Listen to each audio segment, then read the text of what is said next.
Okay, as we're recording this, this is just to put into your portfolio, just so we have the final interview. So, tell me a little bit about CAS, and it could be any experience or project that you're thinking of, and tell me about some of the positive things that you really kind of hang on to, things that have stuck with you that were really nice.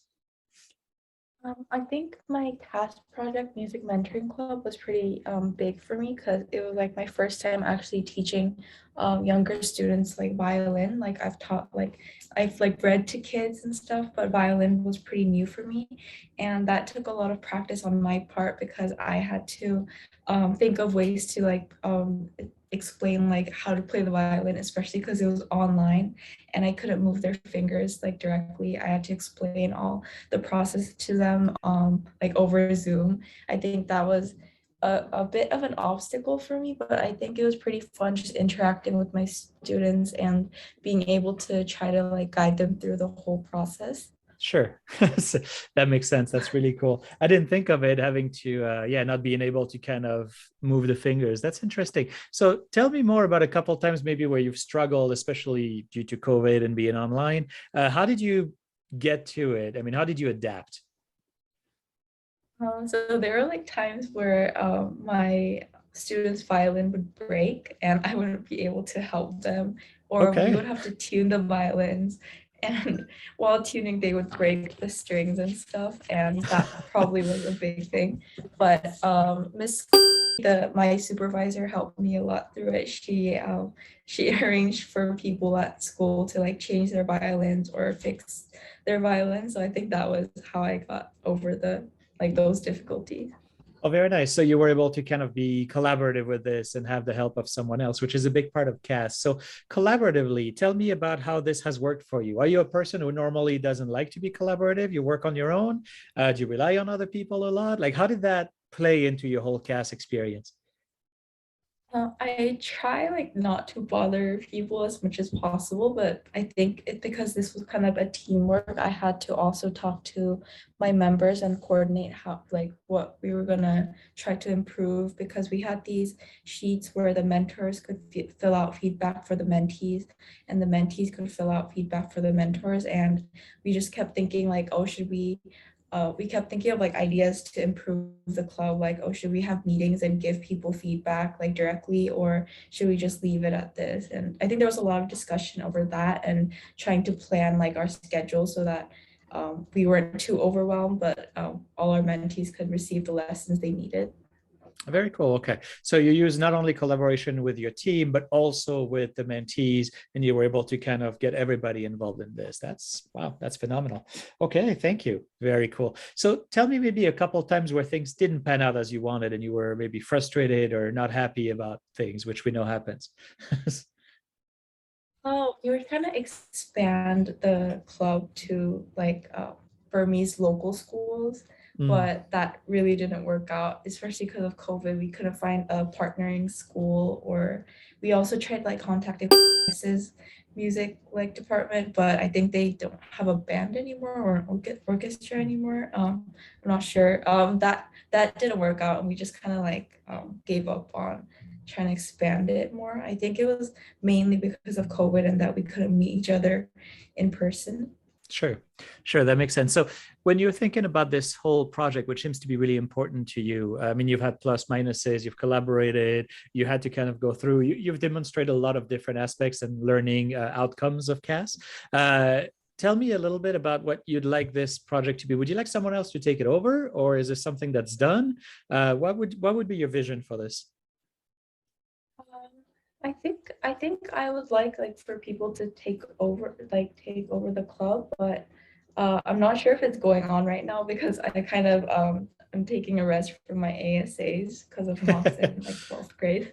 Yeah. But yeah, I think it would be really fun if people like if the next juniors or sophomores take over the club and they start teaching middle school students because there's not really an orchestra or anything in ISY for like high schoolers. And I think as somebody who like likes playing the violin, I kind of wanted to continue playing the violin while doing like schoolwork and stuff. And I think that just trying to like meet those middle schoolers and just becoming their friend and also just having that like being a person that you like that they can talk to was pretty fun. So I think it'll be pretty enjoyable for the next juniors or sophomores. Yeah, that's a great idea. You're not the first one to tell me that you'd like someone to kind of continue your project. So I might, if you're okay with this, I might send a form to you guys, the 12th graders, and see who would like this, and maybe propose it as a project for the 11th graders or the 10th graders coming in, and be like, hey, these are all amazing projects that people have done. So if you want to do this, you'll receive it. Maybe not within the week, but within the next few weeks, depending on what my schedule is, we might be able to kind of work this out, because I think it'd be great to have that legacy continue and see you guys being able to finish your project the way you wanted it to be finished, but by proxy, I guess. Sorry. Good. Thank you. So you've talked about a lot of the learning outcome. One of the more difficult learning outcome for some of the students was the number 7, the ethics and choices. How did you approach this one? Was that difficult for you? Was that easy? How did you incorporate it into your whole CAS? I think my ethics and choices, I used that for like my tie-dye project where I like started a fundraiser selling tie-dye clothes to people. And I think I put the ethics part in there because I think we had to make sure that our clothes were, because especially because money was involved, we didn't really want to scam people out of their money, so we needed to approach this pretty ethically, and we had to make sure that our clothes were actually worth the money that we were selling for, and that we were putting all that money into a good place. So the way we did that was trying to just trying our best for the tie-dye clothes, making sure that people liked it when they received them, and then putting all that money, like we didn't really take any of that money, we put that all into a charity, and we didn't like take the money, I guess. Well, of That was course. how we put it. Yeah. Yes, but that's very good. Yeah, what do we do with this now that conditions have changed and we already have the money? Yeah, that makes sense. Very good. Okay, excellent. Overall, would you say your cast was a valuable experience? Is it something that kind of got in the way of other things? What did you think of the whole experience? It was at first I was pretty overwhelmed by CAS because IB just seemed so hard, like in the beginning of 11th grade, because I was like, oh, we have to study this much, like we have to study 6 subjects and at the same time do something like creative and active. And the active part of CAS, I think it was, is it activity or active, I'm not sure, but that part where you have to like exercise and stuff kind of freaked me out because I'm not a very active person. I don't really like doing those kind of activities. So that kind of freaked me out. But actually, because it was quarantine and I was pretty bored most of the time, it was pretty enjoyable for me just to like find something that I could do outside of schoolwork. So I think it was pretty fun, like during, like especially because I was starting IB during COVID. Like that's the only Mhm. reason why I could find like that many activities to do. Yeah, that makes sense. Yeah. Okay. Very good. Yeah. And I know it depends on who, but some people love the activities and hate the creativity. Some people love the creativity. And that's a good way to kind of balance everybody, right? Which is the whole goal of CAS, is to give a balance to whatever you normally don't do. So thank you for doing this. So that kind of leads into my next question. Is there something about yourself that you learned thanks to CAS that you didn't know you were capable of? I know you've hinted a little bit at it, but or is that just like, yeah, I did it and that was fine and it's okay? There's no right or wrong answer, right? I learned that I could actually like work out for a pretty long time if I put my mind to it. I've never really tried like working out and doing I did yoga and like workout for my activities part, Mm-hmm. and I I've never been athletic, so just trying that out and knowing that if I wasn't lazy and I actually tried, I could actually be fit, but I'm not working on it right now. Nice. Okay. Okay. Thank you. All right. So we kind of reflected about a lot of things with your projects, your experiences, what you've learned about yourself, the different learning outcomes, which is everybody about CAS. Now, I'm going to ask you to reflect about us a little bit in ISY. So if we could have helped you do something better as teachers, coordinators, advisors, with your whole CAS experience, what advice would you have for us to become a better CAS team? I think I think the teachers did a pretty good job for 11th grade. They just kept reminding us to do CAS. But like but maybe it was most of the time it was just through like words like, oh, don't forget to do CAS and stuff. And I think that might have been a bit difficult for people to um like be motivated to keep up with CAS if like somebody was just saying, oh, just do CAS. Because like I think in the back of our minds we all knew we had to do it, but some of us were very lazy, didn't want to do the reflections and stuff.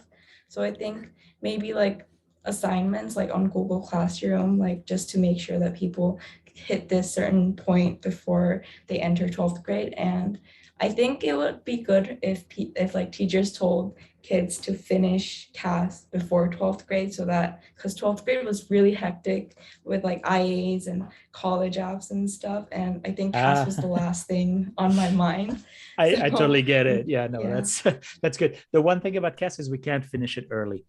So you have to continuously work on it for 180 days, right? That's the philosophy. So we can't just push everything on 11th grade and call it good. Now, what a lot of people have done is definitely do the project beforehand, finish it kind of at the same time as the EE, and then work on the smaller things afterwards and reflect and do other things. So definitely something that I've heard from other people as well. But thank you. That's really good advice, especially for the Google Classroom and setting some more deadlines. You're not the first student to tell us that. Okay, thank you. I'm going to ask you one last question. What advice would you have for a student coming in from grade 10 who's going to start IB and 11 next year? You've already hinted that it was overwhelming. What would be their advice to them regarding CAS? I don't stress about it too much because there's actually a lot of CAS activities around us that we're not really sure like we're not really sure is a CAS activity, I guess. Because for me, anything like that, I had difficulty trying to find a CAS activity too, but it can actually be anything like simple that you do as a hobby, or even anything that you're doing for an ASA that you're part of. Like for me, I could just find a creative experience through global, like making Instagram posts for global, or even just playing the violin was a activity for me. Like I think it's pretty easy to find CAS activities as long as you're just aware of what you're doing, because you're not always studying like 24/7. So anything you're doing is probably a Hopefully part of not. some, yeah, Yeah, that makes like sense. probably, Very yeah. good. Okay. Okay. So really just don't stress over like doing this and don't try to be that giant thing and do that. Yeah. Okay. Thank you so much. Is there anything that we haven't talked about that you'd like to include in this interview? Um, Not really. I think I said everything. That was everything. Okay. Well, thank Yeah. you so much for doing this. I will stop the interview and put it into your portfolio. And I will mark that everything is done, since I had already looked at your portfolio and you've done everything. Everything was completed. So congratulations on getting that much closer to the IB diploma. Yay. This is fantastic. And thank you so much for your commitment to the program. Really appreciate it.